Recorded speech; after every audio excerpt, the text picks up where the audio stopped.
Bienvenue dans cette nouvelle édition du QG Week-end. Au sommaire, 3 mois après la visite subsaharienne du roi du Maroc, Mohamed VI, c'est au tour du président tunisien, Monsef Marzouki, de se livrer au même exercice.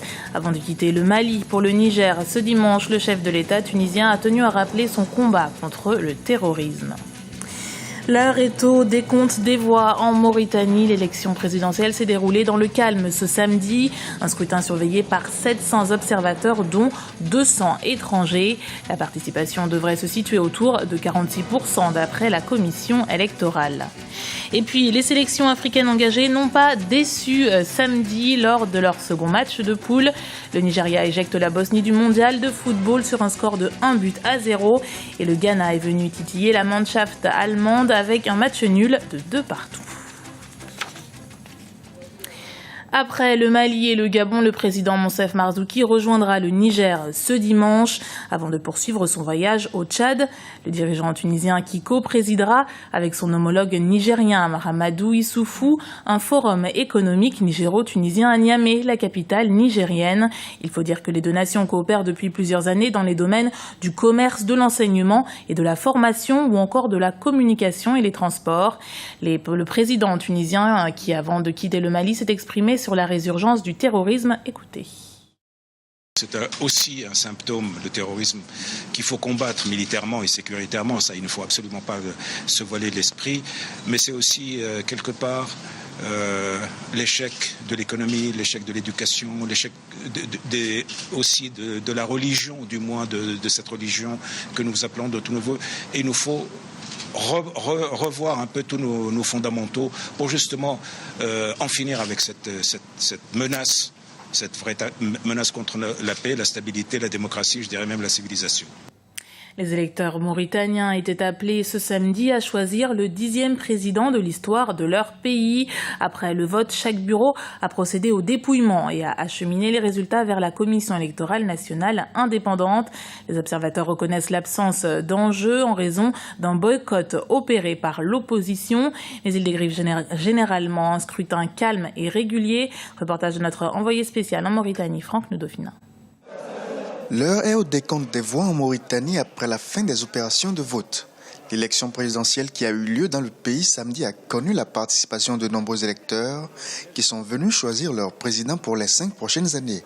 Les spéculations vont bon train sur le taux réel de participation. Les observateurs, quant à eux, donnent déjà leur satisfaction au scrutin.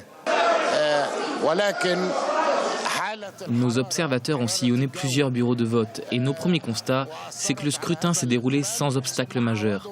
Les quelques rares irrégularités rencontrées, ça et là, ne sont pas de nature à remettre en cause le vote des électeurs.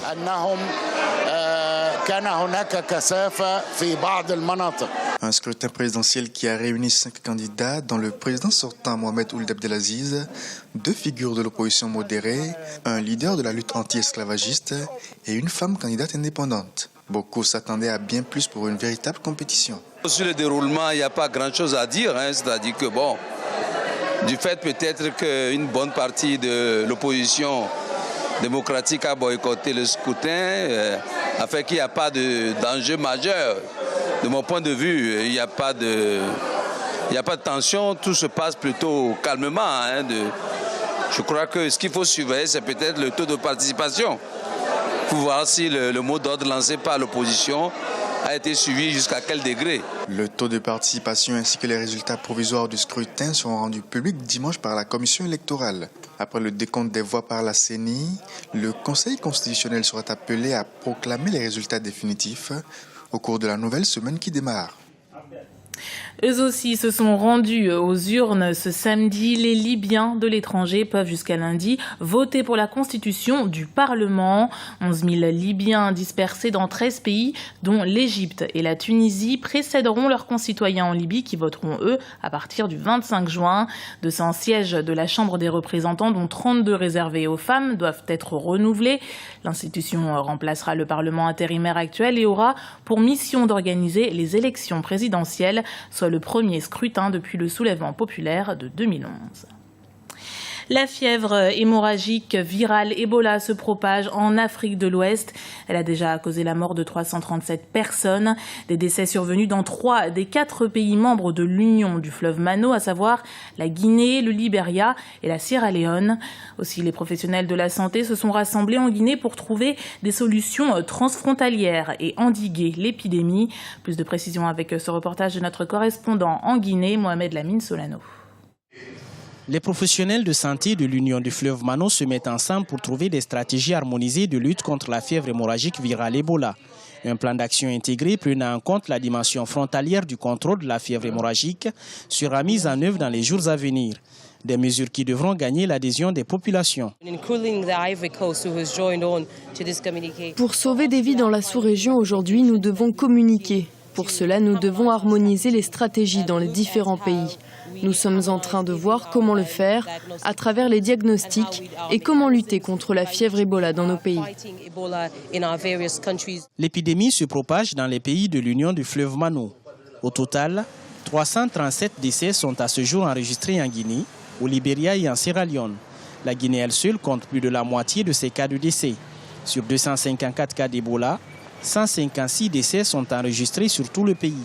Les villes de Guékédou, Kissidougou et Massinta sont les plus touchées par l'épidémie. Il y a encore des résistances dans certaines localités. Il y a également la non-croyance par certaines communautés qui aujourd'hui également nous compliquent la tâche. Il y a également le refus de certaines personnes de se déclarer comme étant contact soit à une personne décédée ou à une personne qui est tombée malade. Tous ces aspects ont contribué vraiment à la résurgence de la maladie dans certaines localités. À l'image de la Guinée, on assiste à un regain de l'épidémie d'Ebola dans les autres pays de l'espace Mano. Le Libéria et la Sierra Leone enregistrent 52 décès sur un total de 136 cas. Si les professionnels de la santé s'activent pour une stratégie commune, reste à réussir la sensibilisation en vue d'une meilleure adhésion des populations. La question du virus Ebola sera à l'ordre du jour de la prochaine rencontre de la CEDEAO, les 2 et 3 juillet prochains à Accra, au Ghana. Et le Ghana qui a tenu tête à l'Allemagne ce samedi, les Black Stars terminent leur second match de poule sur un score de 2-2 et ont prouvé qu'ils pouvaient être un redoutable adversaire dans cette Coupe du Monde de football. Une rencontre qui n'arrange pas le Ghana pour autant, titulaire d'un seul point après sa défaite face aux États-Unis. Le prochain match contre le Portugal sera décisif. Plus chanceux, le Nigeria, qui avait dédié son match aux victimes des attentats terroristes survenus récemment, remporte sa rencontre face à la Bosnie 1-0. Les Super Eagles qui sortent par la même occasion la Bosnie du tournoi. Le Nigeria devra obtenir un nul contre l'Argentine pour espérer se hisser en 8e de finale. Une étape que les fans envisagent en toute confiance. Regardez. Nous sommes très heureux. Nous devons gagner le prochain match contre l'Argentine.